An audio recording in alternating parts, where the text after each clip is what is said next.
வணக்கம். எப்பவாவது யோசிச்சு பார்த்திருக்கீங்களா?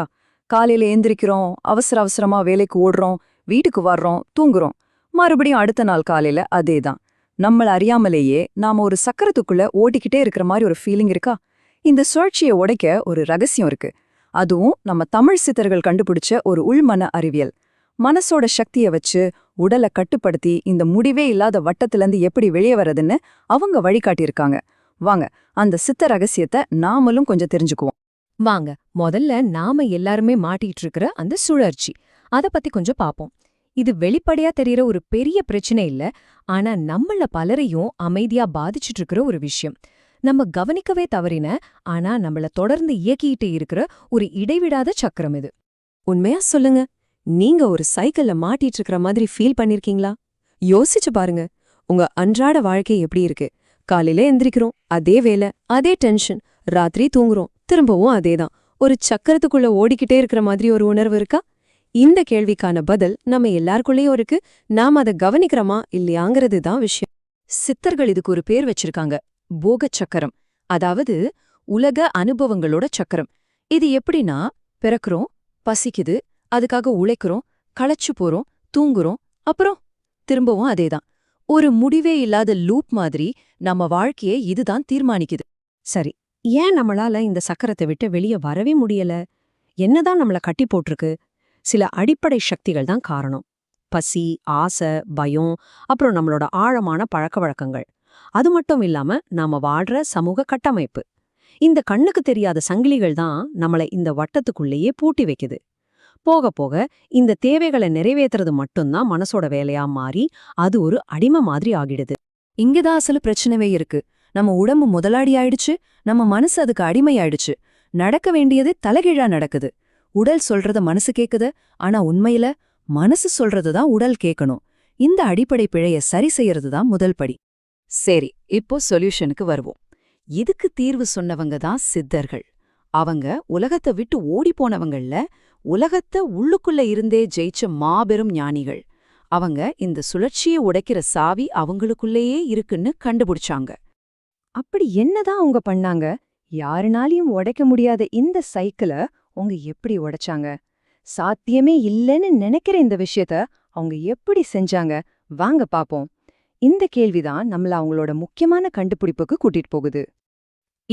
இதுதான் அந்த ஒரு ரகசியம். ரொம்ப சிம்பிள், ஆனா ரொம்ப பவர்ஃபுல். அவங்க செஞ்சது ஒன்னே ஒண்ணுதான். உடலை மனசுக்கு கீழே கொண்டு வந்தாங்க.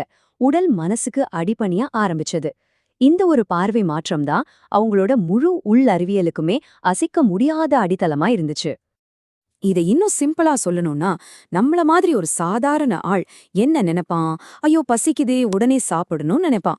ஆனா ஒரு சித்தர், ஓ பசிங்கிற உணர்வு வருது, நான் அதை கவனிக்கிறேன், ஆனா அதுக்காக நான் உடனே அதுக்கு அடிபணிய மாட்டேன்னு நினைப்பாரு. இதுக்கு பேர் தான் மனோ நிகிரகம். அதாவது மனச அடக்குமுறையால இல்லாம அதை கவனிச்சு வழி நடத்துறது.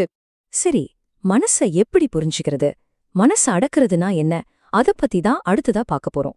ஒரு முக்கியமான விஷயம், இங்க கட்டுப்படுத்துறதுங்கிற வார்த்தைக்கு அர்த்தம் அடக்குமுறை கிடையாது. மனச ஆழமா புரிஞ்சுக்கிறது தான் உண்மையான வழி. நிறைய பேர் தப்பா புரிஞ்சுக்கிற விஷயம் இதுதான். மனக்கட்டுப்பாடுனா மனச போட்டு அழுத்துறது, அடக்கி வைக்கிறதுன்னு நினைக்கிறாங்க. இல்லவே இல்ல. சித்தர்கள் மனசோட சண்டை போடல, அத முழுசா புரிஞ்சுக்கிட்டாங்க. அடக்கி வைக்கிறதுக்கும் புரிஞ்சுக்கிறதுக்கும் பெரிய வித்தியாசம் இருக்கு. சித்தர் கண்டுபிடிச்ச ஒரு ஆச்சரியமான உண்மை என்னன்னா, மனசுங்கிறது ஒரு பொருள் கிடையாது. அது ஒரு ஆறு மாதிரி ஓடிக்கிட்டே இருக்கிற ஒரு சக்தி ஓட்டம், ஒரு எனர்ஜி ஃப்ளோ. நீங்க ஆற்ற தடுக்க முடியாது, ஆனா அதோட திசையை மாத்த முடியும் இல்லையா? அதே மாதிரிதான் அவங்க அந்த மன ஆற்றலின் திசையை எப்படி மாத்துறதுன்னு கத்துக்கிட்டாங்க. சரி, அந்த ஆற்றல் ஓட்டத்தை எப்படி திசை திருப்பினாங்க? அதுக்கு அவங்க 4 சூப்பரான கருவிகளை பயன்படுத்தினாங்க. 1 மூச்சு, அதாவது பிராணாயாமம். 2 கவனம், அதாவது ஒருமுகப்படுத்துறது.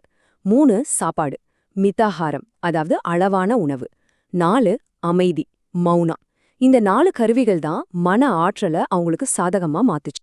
இப்படி அவங்க உள்ளுக்குள்ள போக போக அவங்க ஒரு பெரிய உண்மையை கண்டுபிடிச்சாங்க.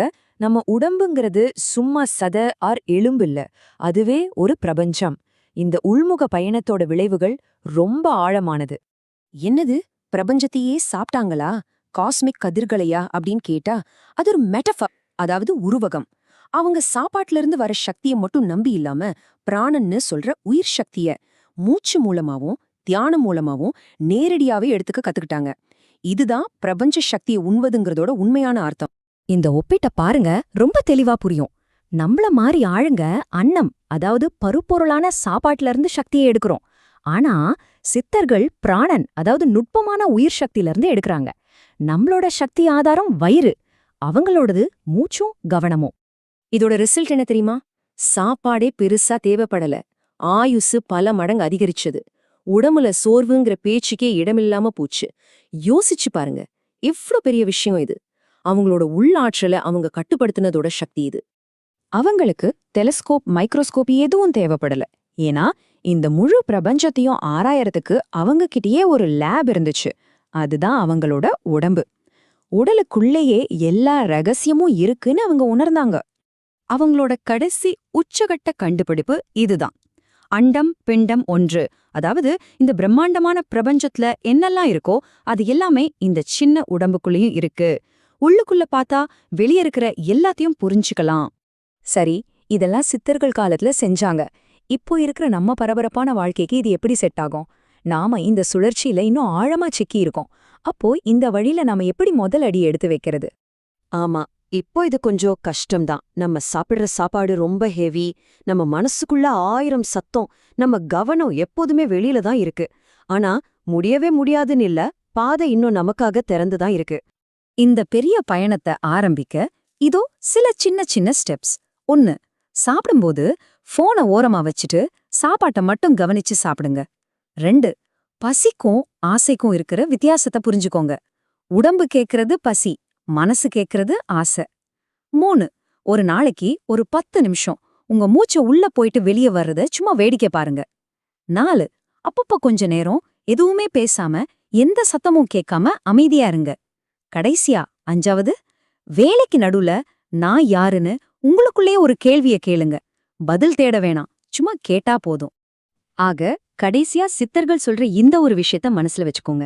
நம்மள கட்டி போட்டிருக்கிறது இந்த உலகமோ மத்தவங்களோ இல்ல, நம்மளோட பழக்க வழக்கங்கள் தான் நம்மளோட உண்மையான சிறை. ஆனா நல்ல விஷயம் என்னன்னா, அந்த சிறையோட சாவி நம்ம கையில தான் இருக்கு. யோசிச்சு பாருங்க.